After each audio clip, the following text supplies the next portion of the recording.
Hi there. As a part of AgilePoint's version 10 release, we're happy to announce support for any OpenAI-compatible large language model.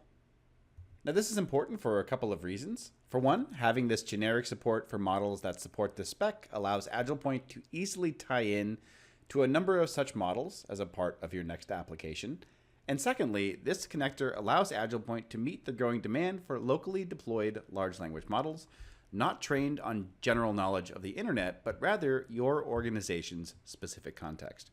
So over the course of this video, we'll show you how to, one, connect to such a large language model and leverage the activities as a part of a sample application. So to get started, we'll create a globally reusable access token. Bear in mind, we can always create app-specific tokens. So moving into Manage and selecting Global Access Tokens, we'll go ahead and add a new token.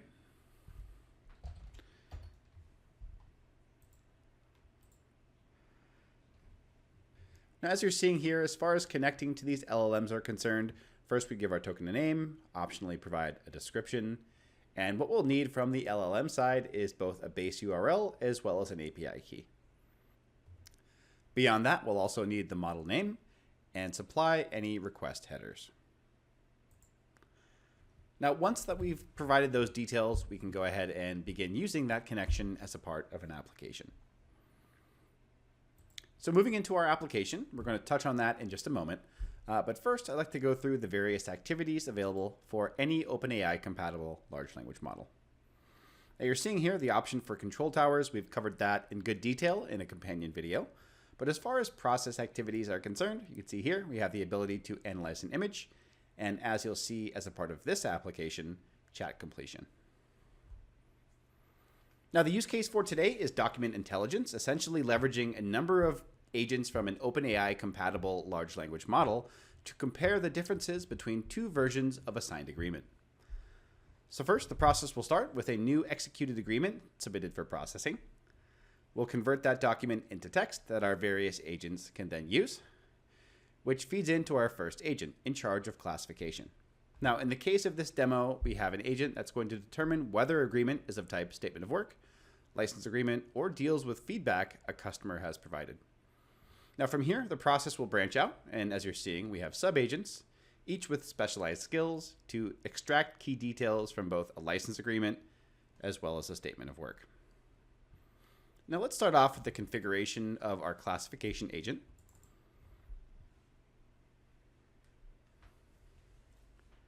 Okay, so I've connected to my large language model. I've opted for the quick configuration option.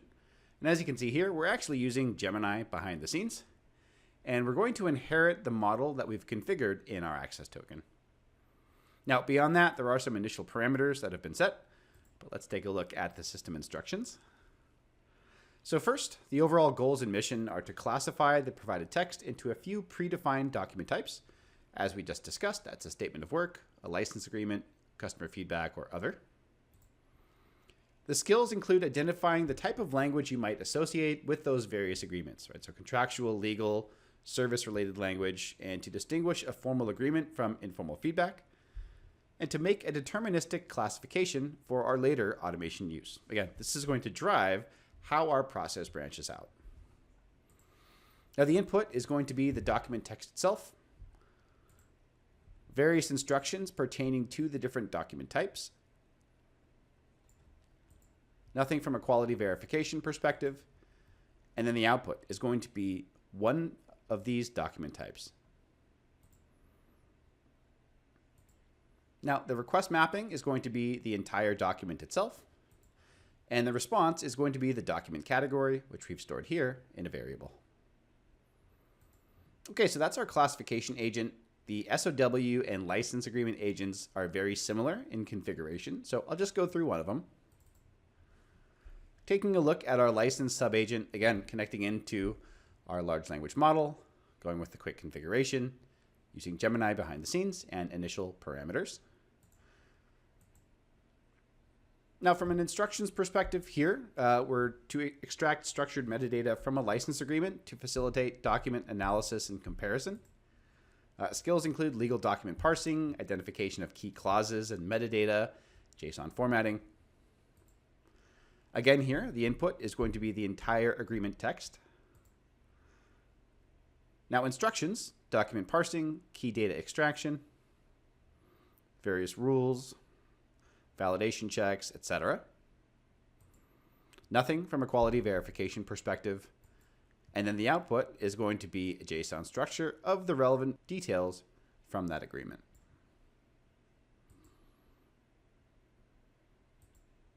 Now again, the SOW agent is configured very similarly, but as you're seeing here, coming out of each branch, I do have a number of sub-processes. So what these are really going to do here is take the data extracted from the respective documents and leverage activities to compare against our current understanding of this customer in a downstream system, in this case, Salesforce. So the extracted data will be loaded into our process. You're seeing here, I have various activities to query data from a Salesforce record so that in a human task, we can facilitate a side-by-side comparison, essentially understanding how does our current understanding of the customer, as stored in my system of record, compare with what we've just extracted from this newly signed agreement with activities post to harmonize the data in that new system. So you're seeing here the sub-process for license agreements, very similarly here from a statement of work perspective. And now that we understand how the application functions, let's go ahead and run it. So I've just brought up my interface where I can load a new document for analysis. In this first run through, I want to attach a license agreement. Okay, so that has just been uploaded. So now that our process is kicked off, let's go ahead and track it in real time. Okay, so we've submitted a document for processing. We've converted it into text. Our classification agent has determined this is a license agreement. And in just a second, we'll see our sub-process activate. Okay, let's take a look at our sub-process. So now we're extracting the currently stored details in our system of record pertaining to this customer. We're now uploading that newly signed agreement to the corresponding account record. And as you're seeing here, my human task is now active. So in this interface, I'll see all of the relevant details extracted from that agreement. You're seeing here the account record in Salesforce that this pertains to. Licensor versus licensee details. And here under metadata comparison is that side-by-side view. The right-hand column being our current understanding of the customer as stored in our existing system. And on the left-hand side are the newly extracted details from the agreement I've uploaded. So obviously some pretty key areas of discrepancy here. If I use the navigation buttons over to the action section, I can determine how best to harmonize the data. Now, based on what we've seen, it might make the most sense to simply take the data from that agreement and push it over to my downstream systems. That would be metadata update. I can always trigger a new contracts management flow simply by uploading a new agreement. But in my case, so I can run this demo again, I'm going to go ahead and select no change.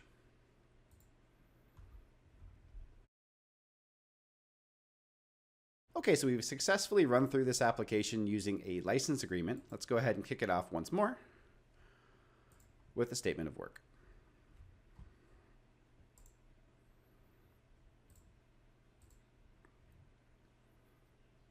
Okay, so I've just attached my statement of work. We'll launch the process and track it. Okay, so same thing here. Our classification agent has identified this is a statement of work. And in just a second, we'll see our sub-process activate. Okay, our Salesforce steps are in the works. And our human task is now ready.